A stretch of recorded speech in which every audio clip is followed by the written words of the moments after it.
Ukraine के बीच छिड़ी जंग के साथ ही अब छात्रों के भविष्य का जीवन भी अधर में लटक चुका है। क्यों लटक चुका है? तो इसका कारण ये है कि विदेशों में रह करके पढ़ाई करने वाले छात्र अब भारत वापस हो रहे हैं। ऐसे में बहुत सारे ऐसे भी छात्र हैं जिनकी पढ़ाई बीच में ही जा रुकी है। कब ये मामला शांत होगा यूक्रेन रसिया का, ये किसी को नहीं पता। कब नई पॉलिसी जारी होगी, किसी को नहीं पता। लेकिन जो केंद्रीय स्वास्थ्य मंत्रालय की गाइडलाइन है उसको देखा जाए तो उसमें साफ तौर पे कहा गया है कि जो छात्र विदेश में रह करके पढ़ाई कर रहे हैं एमबीबीएस या मेडिकल की, उन छात्रों को 6 वर्ष विदेश में और 1 साल इंटर्नशिप करने के बाद भारत में भी 1 साल इंटर्नशिप करनी पड़ेगी। ऐसे में तमाम विषयों पर चर्चा करने के लिए हमारे साथ में मेडिकल कॉलेज KGMU के ट्रामा प्रभारी संदीप तिवारी जी हैं। हम उन्हीं से बातचीत करेंगे। सर, अगर बात की जाए विदेश में रह करके छात्रों की पढ़ाई की, तो उनके लिए 2021 में एक गाइडलाइन जारी की गई थी। क्या उस गाइडलाइन में कहा गया?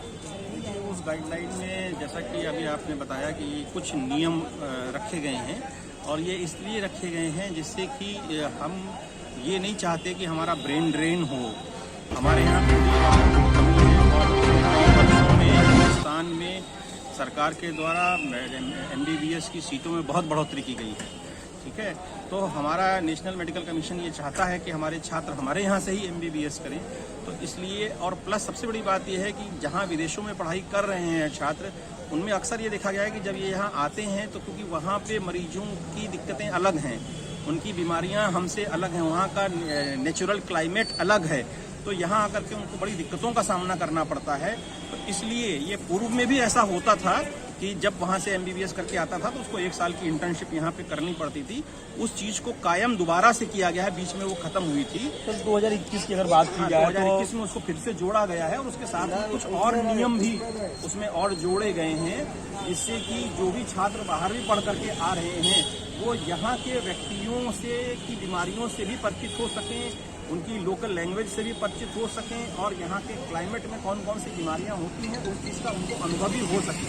तो इन सब चीज़ों को देखते हुए ये सब गाइडलाइंस नई बनाई गई हैं, जो कि मुझे लगता है कि सरकार के स्तर पर एक अच्छा प्रयास है, और सरकार लगातार MBBS की सीटों में इजाफा भी कर रही है। सर, अगर बात की जाए यूक्रेन की, रूस की, तो इस समय यूक्रेन और रूस में आप जंग छिड़ी हुई है। ऐसे में जो भारतीय छात्र वहाँ रह करके MBBS की पढ़ाई कर रहे थे, वो छात्र अब अपने वतन लौट आए हैं।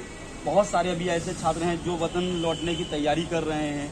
ऐसे में कहीं ना ये लगता है कि अब उनका भविष्य अधर में जा लटका है। नहीं, ये अभी कहना बहुत जल्दी होगी। पहली बात तो अभी ये नहीं पता है कि ये युद्ध कितने दिन चलेगा। दूसरी बात, जो 2021 की गाइडलाइंस दी गई हैं उसमें ये कहा गया है कि 10 वर्ष के अंदर, जो उनका 6 वर्ष का कोर्स है, अगर वो 10 वर्ष के अंदर भी पूरे करके आते हैं तो उनको यहाँ पे इंटर्नशिप और एक जो नेक्स्ट का एग्जाम है, एग्जिट एग्जाम है, वो देना पड़ेगा। तो वो जो टाइम पीरियड रखा गया है 10 वर्ष का, तो उसमें अभी जिसका मान लीजिए आखिरी साल भी रहा होगा, उसके पास भी 5 साल अभी हैं। ठीक है, और हो सकता है ये जल्दी खत्म हो जाए, या अगर चलता भी है तो ऐसा नहीं होगा कि वहाँ के ये सब बंद हो जाएंगे, ये मेडिकल कॉलेजेस, ऐसा होने की संभावना बहुत कम है। और अगर ऐसा कुछ होता भी है भविष्य में, तो मुझे लगता है कि नेशनल मेडिकल कमीशन और गवर्नमेंट ऑफ इंडिया के द्वारा इसका भी कोई ना कोई वाया मीडिया निकाला जाएगा कि जो बच्चे वहाँ छात्र पढ़ाई कर रहे थे उनकी पढ़ाई आगे कैसे कराई जाए। तो इसका भी कुछ ना कुछ सोल्यूशन जरूर निकाला जाएगा। सर, बात आप कह रहे थे कि जो लास्ट ईयर के छात्र हैं, मेरा कहना है कि जैसे 2 साल की किसी ने पढ़ाई कर रखी है, किसी ने 3 साल की पढ़ाई कर रखी है, 6 साल प्लस 1 साल इंटर्नशिप, भारत में आने के बाद में 1 साल इंटर्नशिप करनी है, 2 साल का उसके पास विंडो टाइम बचता है। उस विंडो टाइम में उसको प्रैक्टिस के लिए भी अप्लाई करना है। तो ऐसे में सर छात्र क्या करें फिर? नहीं, बिल्कुल कर सकते हैं, इसमें कोई समस्या की बात नहीं। देखिए, ऐसा है, जितना ज़्यादा MBBS कंप्लीट करने के बाद जितना ज़्यादा वो इंटर्नशिप करेगा, जितने ज़्यादा दिन तक वो मरीजों के साथ काम करेगा, उसका अनुभव उतना बढ़ेगा, और जब वो प्रैक्टिस में आएगा तो उस अनुभव का उसको अवश्य फायदा मिलेगा। अभी हम लोग ये देखते हैं कि 5 साल MBBS का पढ़ाई जो होती है, उसके पश्चात उसमें ज़्यादातर थ्योरेटिकल चीज़ें होती हैं, प्रैक्टिकल चीज़ें भी होती हैं, लेकिन मरीजों से उनका उतना संबंध नहीं हो पाता है। तो अगर वो 2 साल मरीजों के साथ में रहेंगे, बीच में रहेंगे, और वो एक MBBS डॉक्टर की तरह वहाँ पे काम कर रहे होंगे, कि स्टूडेंट की तरह सीखना और एक MBBS डॉक्टर की तरह काम करना, इन दोनों में बड़ा फर्क होता है।